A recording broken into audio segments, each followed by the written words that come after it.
বস না দিদি, কালু দাদার কাছে এলাম। আজ তো কালু দাদা আমাদের বাড়িতে কাজ করার কথা ছিল, কিন্তু কালু দাদা তো এখনো যায়নি, তাই আমি ডাকতে চলে এলাম। কি কালু তোর বাড়িতে কাজে যাওয়ার কথা ছিল, কিন্তু কালু তো এখনো পড়ে পড়ে ঘুমাচ্ছে। আমি তো সকাল থেকে ডাকছি। সে কি দিদি, আমার রান্নাঘর একদম ভেঙে গেছে। আমার বাড়িতে আজ কাজে যেতে হবে, এজন্যই আমি অলস পাখিকে কাজে নিতে চাই না। আমি ওই অলস কালুকে নিয়ে বিপদে পড়ে গেছি টুনি। দাঁড়া, আমি এক্ষুনি কালুকে ডেকে দিচ্ছি।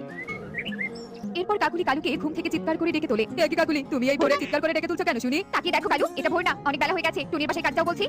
আমাকে আরেকটু ঘুমাতে দাও না কাকুলি, আমি পরে যাবো। না কালু দাদা, এখন সকাল 11টা বাজে, তুমি এক্ষুনি কাজে যাবে, চলো। টুনির এমন কথা শুনে কালু বাধ্য হয়ে ঘুম থেকে উঠে বসে আর টুনির বাড়িতে কাজে যায়। কি ব্যাপার কালু দাদা, তুমি এভাবে ঘুমাচ্ছ কেন? সামনে কাটবাস আছে, তুমি কাজে লেগে পড়ো তো।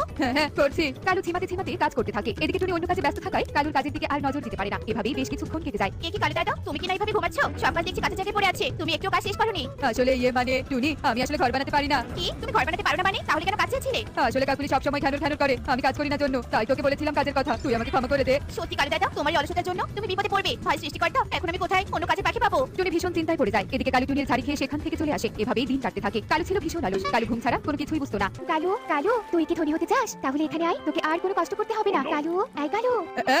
কি হয়েছে কালু, এভাবে ঘুমের মাঝে চিৎকার করলি কেন শুনি? কাকুলি, আমি মনে হয় ধনী হয়ে যাবো কাকুলি, তুমি দেখো। ইয়াহু বলো, ধনী হতে চাও আবার ঘুমিয়ে দিন কাটাও? তোমার এসব অলসতা আমি শুনবো না, ঘুম থেকে উঠে বলছি। উফ কাকুলি, তুমি চুপ করো তো, তুমি দেখো একদিন আমি ঘুমিয়ে ঘুমিয়ে ধনী হয়ে যাবো, এই বলে দিলাম, মিলিয়ে নিও। কালু কাক এভাবেই কাকুলির সাথে কথা বলে আবারও ঘুমিয়ে পড়ে। এভাবেই দিন কাটতে থাকে। দিন দিন কালুর অলসতা আরো বাড়তে থাকে। এদিকে অলসতার সাথে তাদের অভাব আরো বাড়তে থাকে। আমার হয়েছে পোড়া কপাল, সারাদিন অন্যের বাড়িতে কাজ করে সংসার চালাতে হয়। এই কালুটাকে যদি একবার বাড়ি থেকে বের না করে দিয়ে